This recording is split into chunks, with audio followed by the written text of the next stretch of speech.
kailan kayo magbubulag-bulagan, ha? Kailan niyo pakikinggan ang sigaw at hinaing ng taong bayan? Harap-harapan na sa inyo isinasampal ang katotohanan. Pero anong ginagawa niyo? Nagbubulag-bulagan pa rin kayo! Wala kayong ginawa, kundi pagtakpan ng bawat isa!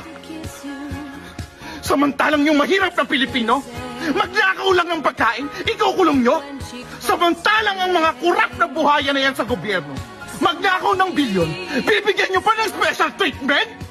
Ang kakapal ng mga mukha ninyo! Sana maisip nyo na sa bawat piso na ninanakaw nyo sa taong bayan, pangarap ng bawat Pilipino ang pinapatay nyo!